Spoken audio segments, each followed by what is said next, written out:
네, 안녕하세요. 저는 시중은행에서 대출 업무를 담당하고 있는 평범한 은행 직원이고요. 유튜버 은행 다니는 오빈아빠입니다. 오늘은 지난 시간에 예고 드린 대로 여러분들이 전세자금 대출을 상담 받으러 은행 가실 때 꼭 아셔야 할 5가지라는 주제로 말씀을 드려보겠습니다. 물론 이걸 모르고 은행 가셔도 그냥 상담 받는 데는 아무런 문제가 없습니다. 그런데 요즘 전세자금 대출, 특히 버팀목 기금 대출, 청년 버팀목 쉽지 않습니다. 지난 시간에 말씀드렸죠. 기금 전세대출 지금 은행 실적에도 안 들어가고 손만 많이 가고 은행 입장에서는 팔면 팔수록 손해다. 언론 보도에도 여러 차례 이슈가 되었다고 말씀드렸습니다. 오늘 영상에서는 전세대출 금리가 몇 프로고 보증서 발급기관이 뭐뭐 있고 한도가 얼마고 서류가 뭐뭐 필요하다. 이런 내용은 설명드리지 않습니다. 그런 건 다른 유튜브나 블로그 조금만 찾아보면 금방 알 수 있는 내용이잖아요. 현직에 있는 은행원 입장에서 볼 때 이런 건 되게 중요한데 일반인 분들이 잘 모르시는 몇 가지들, 인터넷 아무리 뒤져봐도 안 나오는 내용들 좀 챙겨 드리고자 하니까 끝까지 영상 시청 부탁드립니다. 바로 시작해 볼게요. 첫 번째입니다. 전세대출 상담은 무조건 여러분들 주거래은행으로 가시는 걸 추천드립니다. 우빈아빠도 예전에 주거래은행 크게 의미 없다 이러지 않았어? 거래 싹 다 옮기면 오히려 주거래 아닌 은행에서 더 잘해줄 수 있다고 하지 않았어?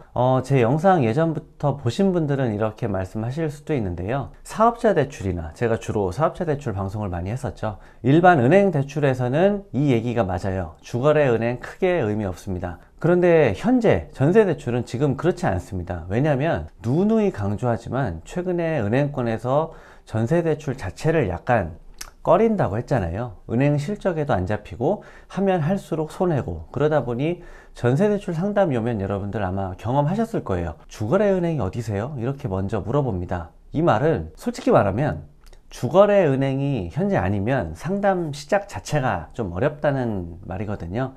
그래서 일단은 내가 급여를 받는 통장의 은행이나 예금을 좀 해놓고 있는 은행에 먼저 방문하시는 것을 추천드립니다. 자, 두 번째입니다. 은행이 정해졌으면 이제 지점으로 가야 되는데요. 내가 전세로 가고자 하는 집에서 가까운 지점으로 방문하시기 바랍니다. 여러분들이 전세대출을 진행하다 보면 집주인의 동의도 구해야 되고, 여러분들이 가져온 임대차 계약서가 사실인지 허위 내용은 없는지 확인을 합니다. 그리고 들어갈 집에 대한 권리침해나 취급 제한사항이 없는지, 그리고 여러분들이 계약 맺은 부동산 중개사무소는 정상적인 중개업소인지, 전세 사기 이런 거 짜고 치는 데는 아닌지 은행에서 꼼꼼하게 조사를 해야 되는데, 이러다 보니 전세대출이라는 게 손이 많이 간다는 얘기가 있는 거거든요.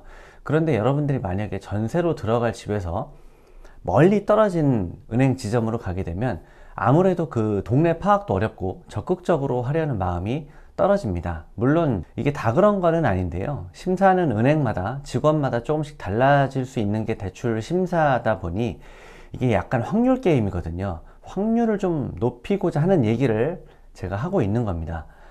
내가 하는 일 때문에 시간과 장소가 평일 낮 시간에 도저히 이사갈 집 근처 지점 가기가 어렵다면 어쩔 수 없지만 웬만하면 전셋집 근처 은행 지점으로 가시는 것을 추천드립니다.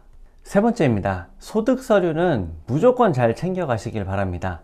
버팀목 전세대출 인터넷으로 미리 알아보신 분들 다 아실 거예요. 전세자금 대출은 기본적으로 보증서 대출이고, 보증서를 끊어주는 기관이 HF가 있고 허그가 있다.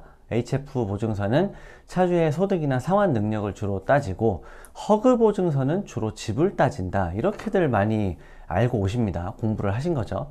그래서 그런지 HF 보증서 생각하신 분들은 소득 서류나 재직 증빙 서류 이런 거 잘 챙겨 오시는데, 허그 보증서, 특히 청년 버팀목 생각하시고 오신 청년 고객님들 중에 허그 보증서 많이 원하시는데 소득 서류를 전혀 생각 안 하시는데요. 잘못 알고 계신 거예요.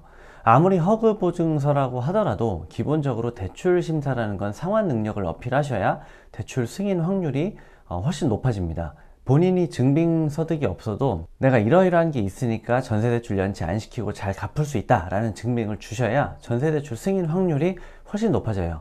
내가 지금은 당장 신고소득이 없는데 전셋집은 구하고 싶어, 부모님 집에서 나가고 싶어, 이러면 국세청 신고소득은 없을지라도 현금으로 받는 소득이 있다든지 기금대출 이자가 아무리 싸더라도 상환을 해야 되잖아요.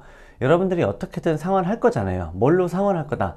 부모님이 내주실 거면 부모님 소득 자료를 내도 좋고, 기본적으로 은행에서 대출을 할 때는 대출의 담보와 상환 능력, 이 두 가지를 기본적으로 보기 때문에 서류 챙기는 거, 특히 상환 능력을 보여줄 수 있는 소득 서류는 어떤 형식이 됐건 간에 꼭 챙겨 가시기 바랍니다. 자, 네 번째입니다. 내가 대출이 얼마가 필요한지 정확히 따져보고 상담을 시작하시기 바랍니다. 대출 상담할 때 은행 직원들이 제일 자주 듣는 말이자 제일 답답한 말이 대출 최대한 얼마까지 돼요? 이 얘기인데요. 막연히 전세 대출이 최대한 얼마까지 되냐고 물어보시지 말고, 여러분들이 얻고자 하는 집의 전세 보증금 대략 수준이 있을 거 아니에요. 예상을 하시고 여러분들이 현재 가지고 있는 가용한 현금 자산을 생각해서 그 차이만큼 대출이 필요할 거잖아요. 구체적인 금액으로 상담 요청하시는 걸 추천드립니다.